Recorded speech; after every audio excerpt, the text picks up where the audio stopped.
Good evening, namaste, hola, bonjour, and maraban. This is Namya Joshi, your host for the day. Welcome to the podcast Each One, Teach 10, an amazing world of STEM, an inspiring venture where we'll be discussing that STEM is part of every day for every kid. We all will learn together how to build a STEM culture. My guest for today is Miss Priyanka Komala, a distinguished speaker and writer. She has got her MBA at University of Michigan, and she works at the U.S. National Academy of Sciences, Engineering, and Medicine. She serves as a technology leader in digital transformation projects. Priyanka hosts Curryup Leadership podcast, a video podcast to spotlight purpose-driven Asian leaders making an impact and has sparked 100 plus conversations. She is on a mission to embrace levity in life. I'm glad to have you on my podcast, Miss Priyanka. So, how are you doing today? Hey Namya, thank you so much. It's such a pleasure to speak with you. And Each One Teach 10 is an amazing podcast initiative. So happy to be part of it. Thank you so much. So, our audience is eagerly waiting to know more about the work you're doing. So, could you tell us about yourself? Absolutely. And you gave a wonderful introduction in terms of who I am. So thank you for your kind Thank words. you.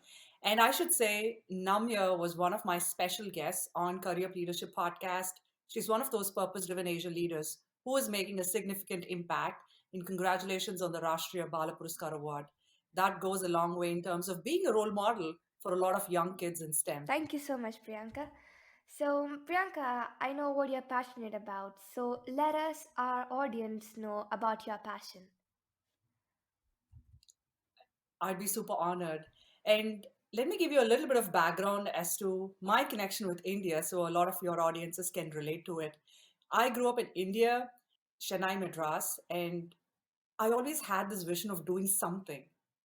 Back in those days, we didn't have mediums like podcast or video broadcast to really showcase your passion. And participating in oratorical competitions across the globe was something that I was really fascinated about.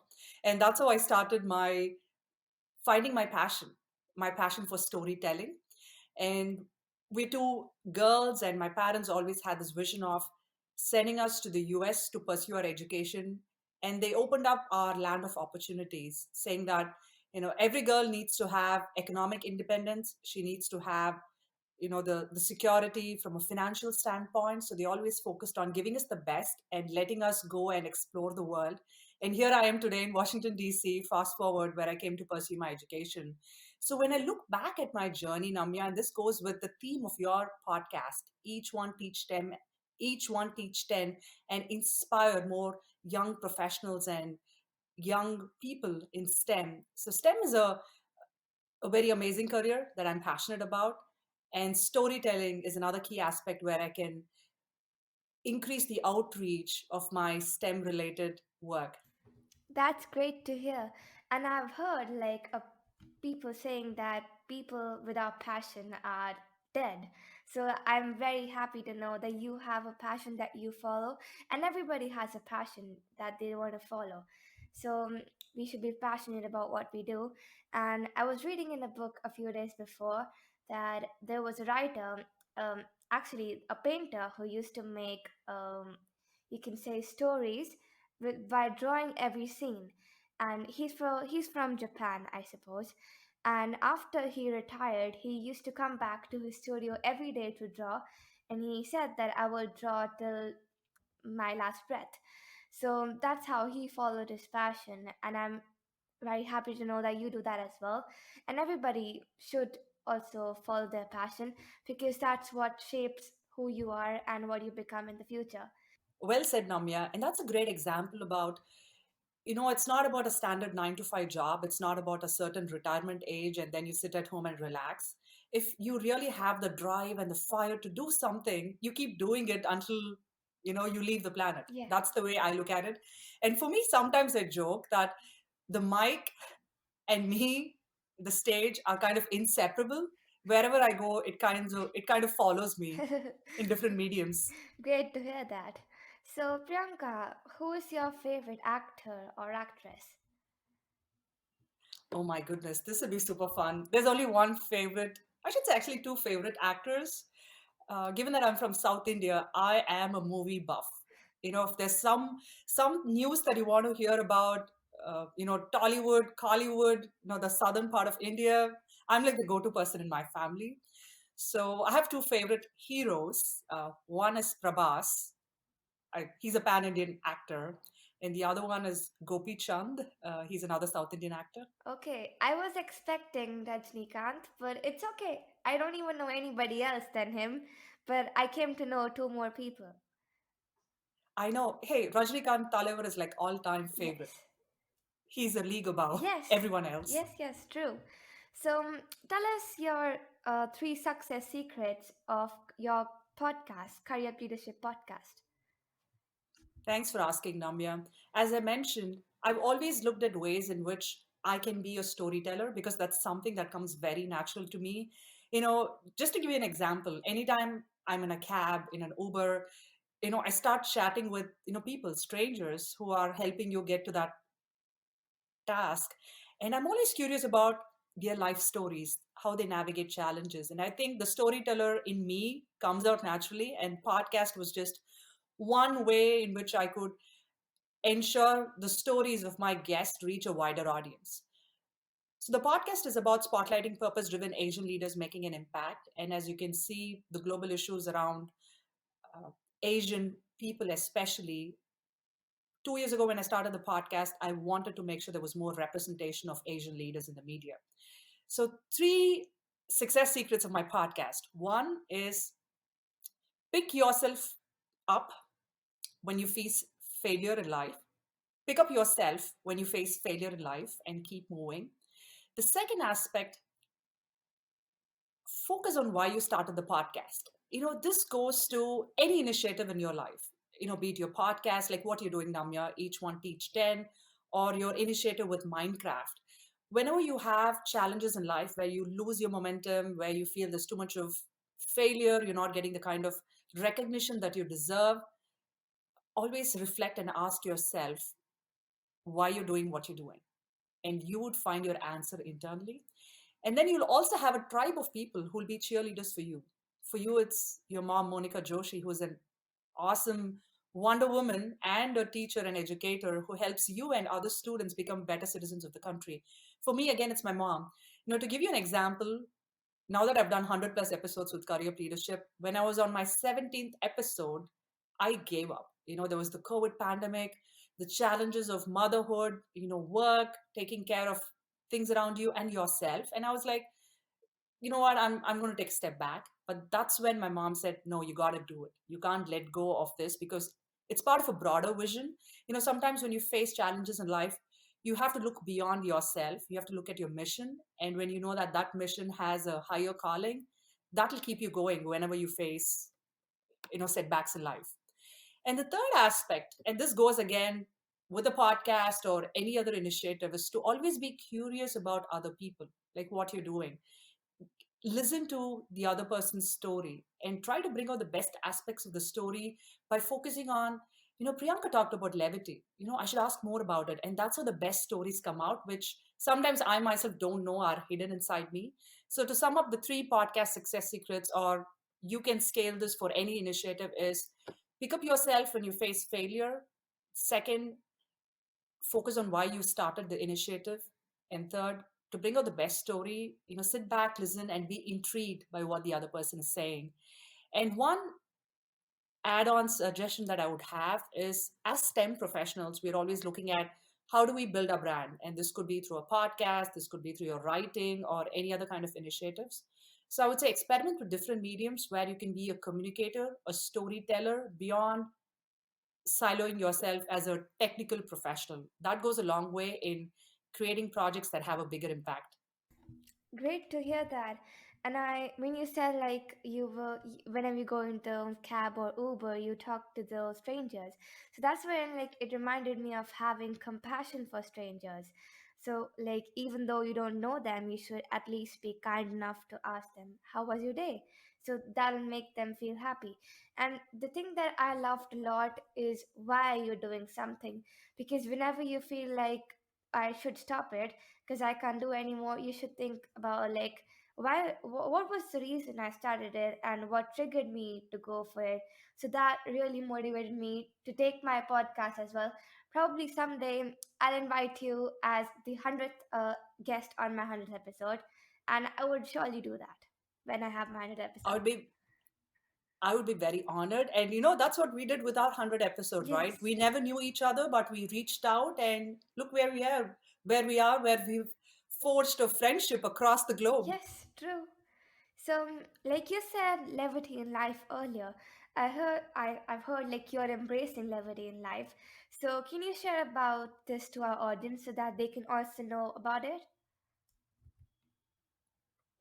I'd be happy to share more. Look, I'm more happy to share more. So let me tell you some backstory, Namya. As a STEM professional, when you get into your entry level job, you're more focused on, say, for me, it was technology. So you're looking at, how do I bring out the best code? How do I make sure my projects align with the functionalities that the end user wants? But then as you progress through your career, when you become a mid level executive, it's beyond the code. You're looking at how do you communicate with people across the organization, how do you get buy-in from senior leadership to ensure that the project is not just looked as a technology project but as a transformational project that aligns with the mission of the organization. You got to be able to communicate that, hey, by doing this project, this is going to increase our bottom line revenue metrics by 10%, 20%. It's going to increase the customer satisfaction by x amount of percentage. So being having that ability to share that story is very crucial. So as I started progressing in my career, you have to work with a lot of people. So communicating with people, most of them are not technology oriented folks. You're going to have senior leadership who look at it from a management strategy standpoint. So as a STEM professional, you should create more skill sets to communicate. You just can't say like, hey, I'm behind the scenes, I'm going to code and that's it. Wherever you're looking at things, you have to look at how does this impact the organization, and that will put you on a better pedestal towards your career success as well. So as I've been doing this as a distinguished toastmaster, storyteller, these things come very natural to me. But one thing that I was lacking when I looked at my 30 years of my life is I've always been a very studious, career oriented professional. I'm always like, go, go, go, go, go. Here are my goals for this year. This is what I want to achieve. And that's how my mindset is being tuned from a very young age. And I hope you can relate to this, Namya. Outside of Minecraft, Yeah. that's your way of stress busters, Yep. right? You're always looked at what's your GPA? Did you get your first rank? Are you the number one outstanding student in school? Those are the success metrics that our parents and our educators are focused on.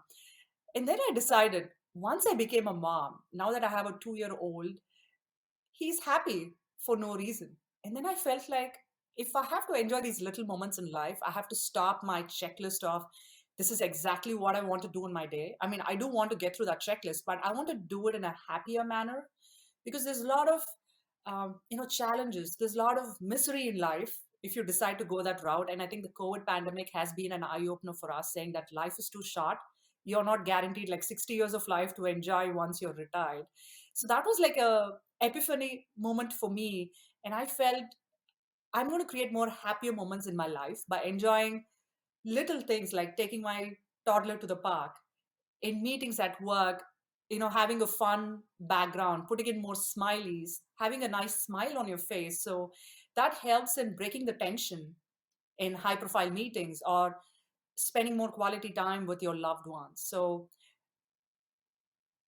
having said that backstory, I'm on a mission to embrace more happier moments in life. And I think meditation goes a long way in creating more awareness of your surroundings and enjoying those moments. So one takeaway from my story as a STEM professional who's always looked at success metrics from a very goal oriented standpoint is have fun in life while you're acing those goals and metrics in life.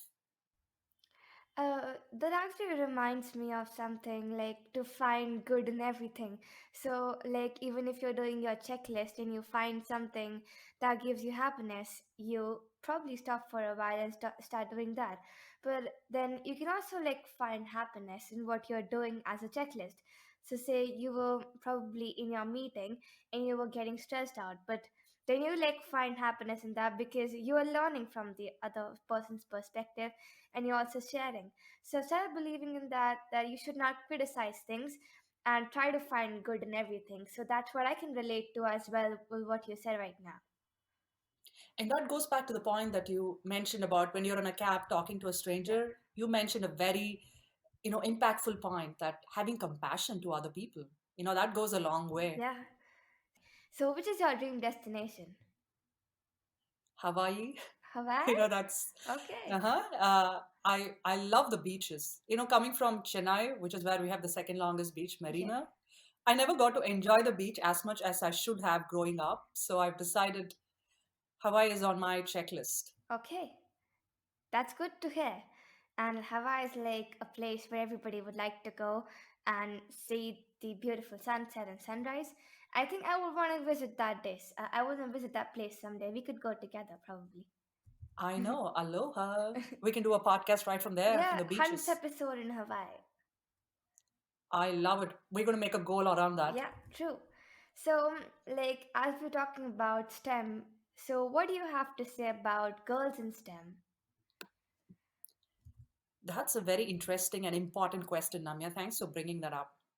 When you look at STEM as a profession, for Asians, STEM is a default choice. Your parents kind of push you into the career paths of, it's either a doctor or an engineer. You have nothing beyond it. And I think it helps us to kind of get into that career path and then figure out what exactly are your passions.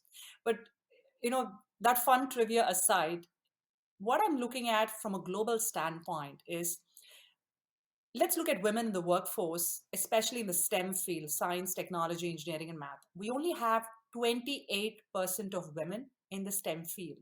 And when you look back at the pipeline, reverse engineering, let's go to the college. 21% of engineering majors and 19% of computer science majors are women.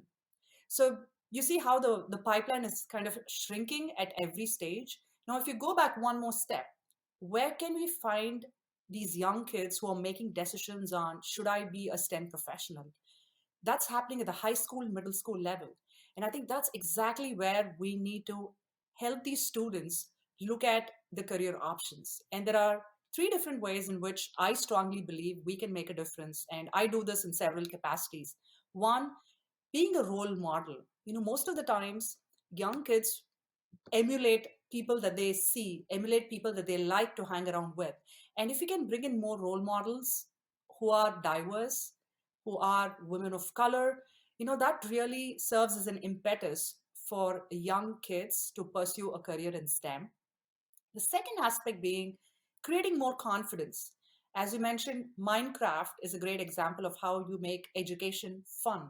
So STEM profession doesn't have to be just sitting in a lab or performing coding behind the scenes. It could be a fun and an engaging way where you can pursue your passion and use STEM as a way to reach to your goals. So making education fun and giving young children the tools and the confidence that they need to pursue this kind of a career path, I think that's an eye opener. And the third aspect being inclusive inclusivity. The third aspect being inclusivity. Kids need to see people from different walks of life who don't look like them, who don't speak like them, who are not like lookalike clones of them. And that creates an inclusive culture where they have the sense of compassion to help each other succeed as part of the STEM journey. So, to sum up, the three things where we can really make a difference to enhance the STEM talent pipeline across the globe, given the data points that I mentioned, is having more role models. That's the first one. Second one is making education more fun and giving kids the confidence that you can pursue a unique career path within STEM. And third aspect is creating more of an inclusive culture where we help each other succeed as part of our STEM career journey. That's very inspiring, Priyanka, because like STEM is not only about a single person learning. So that's when I would like bring up sharing learning with others. So that's how we can incorporate STEM in that as well, because it is not only about keeping it to ourselves. Because if you want to take the future ahead to be brighter. So you're supposed to share your knowledge. Otherwise, like, how would others also help to make their country better, and also try to bring up more things that can help to improve the society? So that's when like people conduct workshops and they take sessions about how they can incorporate STEM activities. So it's very necessary to like share your knowledge than rather keeping it with yourself. That's a very valuable nugget, Namya. And this comes from the young innovator who's got her award from the Prime Minister of India, Narendra Modi. So kudos to you on that, on continuing to share your knowledge with other students as well, because that goes a long way in creating a difference. Because as role models, you don't have to be of a certain age or reach a certain degree or education. You can be where you are, Namya, and make a difference right there. Yes, thank you so much, Priyanka. So, where can our audience find you online? Because I'm sure they want to know that wherever you're available. I would love to interact and engage with your audience, each one teach 10. You can find me on LinkedIn at Priyanka Komala, on Twitter, on Instagram. It's the same name everywhere. And you can also check out my website, priyankakomala.com. And I wanted to point out a specific resource that I'm giving away free, especially for STEM professionals who are looking at building their brand. I have my freebie, which talks about the 5 tips to become a top notch podcast host in whichever profession you are. So head to my website, priyankakomala.com, and you can find a way to download this resource for free right away. Thank you so much. And before we sign off, is there any message you would like to give to our audience? Yes, I would say Namya is doing a great job with Each One Teach 10. So go ahead and follow her podcast. She also has a YouTube channel. So go ahead and subscribe to her YouTube channel to inspire her to continue to do the best. In that way, we can reach the 100th episode soon and spend our valuable girls' time at Hawaii very soon. Thank you so much. And that was very hilarious and super fun as well. So, Oh, thank you. And another way to reach out to me is our Curryup Leadership podcast, where I spotlight purpose driven Asian leaders making an impact. Most of my guests belong to the STEM profession, where they talk about their journey, how they navigate challenges, and what are some of exciting opportunities in the STEM field. So if you're interested, we live stream on LinkedIn and YouTube every Sunday, 10:30 p.m. Indian Standard Time. So you can follow us on YouTube by going to Career Leadership Podcast and subscribing to us there. And we'll provide a link to it as part of the episode notes as well. sure, and make sure to subscribe to the Career Leadership podcast because you should. You're going to learn a lot. I've been a host, Thank you. I've been like a co host and also a guest there, and I've really learned a lot from Priyanka that how I can also become a better podcaster. So, thank you so much, Priyanka, for that. Thank And you. I've really learned from you that a girl should be two things, who and what she wants. And that's what I have to say to you because like I'm speechless about whatever things you're doing for making a change to society. So thank you so much, Priyanka, for giving me your valuable time, and have a nice day. Thank you so much. Thank you so much, Namya. And best wishes on your initiative, Each One Teach 10. And this would go a long way in ensuring STEM professionals get the information that they need. So thank you again. And thanks everyone for listening. And I hope to connect with you soon on my social channels. Thank you so much, Priyanka, and thank you everyone for joining us and listening to this episode. I'll see you in the next one. Till then, each one teach 10. Have a nice day. Each One Teach 10. Thank Thank you. you.